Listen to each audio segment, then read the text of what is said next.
Muito bem, Joel Jaci e ouvintes do programa Estúdio Aberto. No dia 16 de maio, uma sexta-feira, a partir das 9 da manhã, haverá um ato unificado da Frente dos Servidores Públicos Estaduais do Rio Grande do Sul, que, dentre muitas categorias de servidores, embarca também o CEPER Sindicato, entidade sindical que representa professores e também trabalhadores em geral da área da educação. Lá estará representado também o 8º núcleo do CEPERS, com sede em Estrela e abrangência regional. E estão aqui conosco para falarmos a respeito da dinâmica desse ato e também da pauta que mais especificamente o CEPERS vai levar para este ato, a diretora do 8º núcleo do CEPERS Sindicato, Luzia Hermann, e também a representante da direção do CEPER Sindicato Estadual, professora Vivian Zamboni.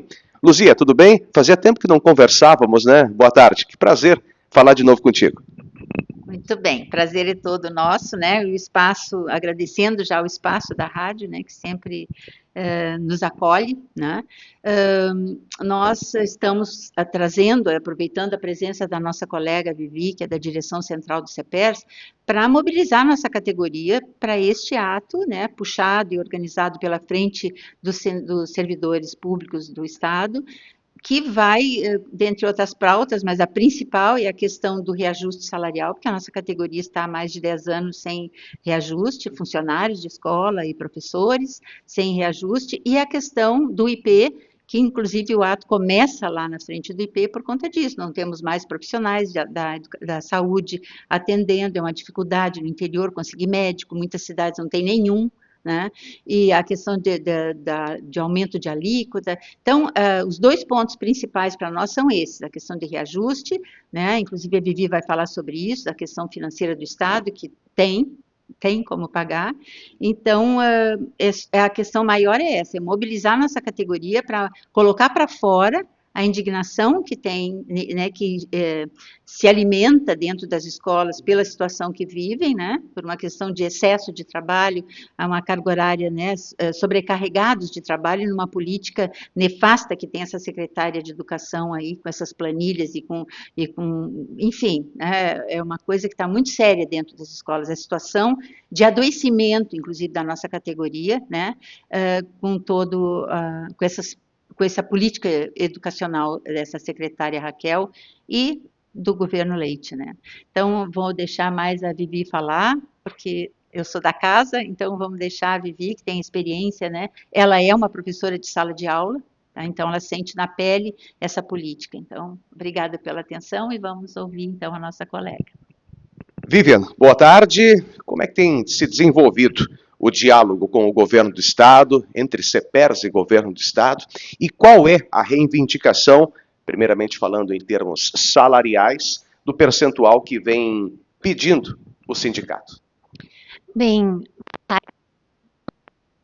primeiro agradecer o espaço e a receptividade também de muitos colegas nas escolas que nós estivemos visitando para chamar essa mobilização que é importante no dia 16, porque quando a gente fala em CEPER sindicato e quando a gente fala em mobilização, a gente não está falando só em valorização da categoria dos educadores, dos funcionários e dos professores e professoras de escola. A gente está falando na defesa da escola pública no estado do Rio Grande do Sul.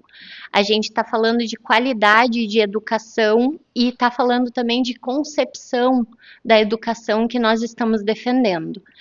A primeira questão que tu colocaste sobre a questão do diálogo, qual é o diálogo que existe entre o governo do estado, né, o Leite, e o CEPER Sindicato, é o seguinte: o governo ele finge que dialoga com os trabalhadores em educação, ele cria na mídia uma escola que não existe e passa para a comunidade, que está atendendo a comunidade, que está valorizando os profissionais, que está fazendo o melhor que ele pode, porque ele é bem esforçado, só que ele faz o que ele quer. Ele não estabelece uma relação de respeito com o sindicato, por conseguinte, também a comunidade escolar. Porque, bem, a mídia que o governo Leite e que a Raquel Teixeira faz desde o início do ano letivo é uma mídia mentirosa sobre a realidade do dia a dia e da rotina nas escolas. Então, por exemplo, o percentual que neste ato os servidores públicos como um todo estão reivindicando, inclusive a nossa categoria, é de 12,14%.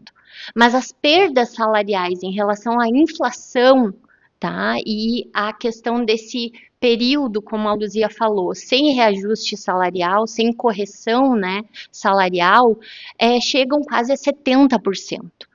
Então, nós questionamos o seguinte: como o crescimento, a arrecadação do estado do Rio Grande do Sul, ela foi positiva no ano que passou e, portanto, poderia se aplicar e chega a quase 13%. Como nós temos um governador que se autoajustou o salário em 105% e deu um reajuste aos seus cargos de confiança, aos CCs, de 160%, nós queremos saber qual é o debate real que o governador faz sobre a valorização da educação e dos educadores no Rio Grande do Sul. Então, essa mobilização do dia 16 é uma mobilização importante porque a gente considera uma mobilização também de denúncia, porque nós colocamos o governador Eduardo Leite na conta dos vendilhões da educação do nosso país. Ele está junto com o Ratinho Júnior, ele está junto com o Tarcísio, ele está junto com aqueles que têm transformado a escola pública num balcão de negócios com os seus amigos, né, empresários. Então, a nossa luta é pela escola pública também. IP Saúde também faz parte da pauta. IP Saúde é um aspecto central, porque, inclusive, a comunidade escolar acompanhou inúmeras mobilizações que nós fizemos, denunciando o projeto que o governo do estado, que o Eduardo Leite aprovou, de completa reestruturação. Ele chamou de reestruturação do IP Saúde para atender às necessidades que a categoria vinha denunciando também, de descredenciamento de médicos, de não atendimento. A gente tem um processo que os funcionários estaduais do IP Saúde não teve mais concurso para funcionário, então no interior, por exemplo, tu não tem mais as agências do IP Saúde funcionando, tu não tem mais os postos do IP Saúde funcionando para o atendimento. Então as pessoas precisam se deslocar, inclusive, para ter acesso às informações do IP Saúde. Bem, ele aprovou, junto com a Assembleia Legislativa, com a base do governo Leite, todo esse projeto que ele chamou de reformulação, mas que a gente denunciou que era um desmonte do IP Saúde como um plano público dos servidores. Nada mudou.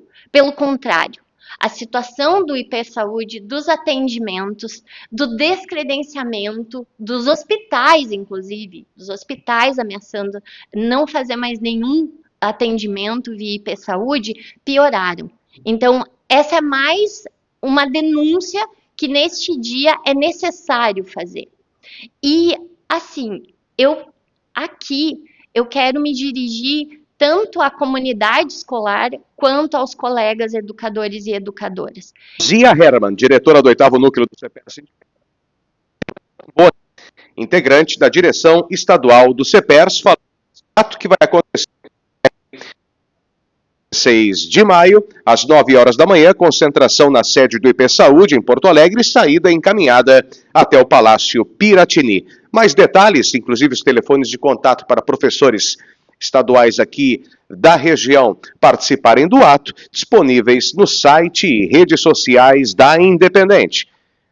Falei, e funcionários de escola também, não só os professores, é verdade, que também são acolhidos pelo CEPERS Sindicato. Fazem parte, né, Luzia? Eu falei para a CFC Vitória, a sua melhor direção, Joel Alves e Jaci Preto.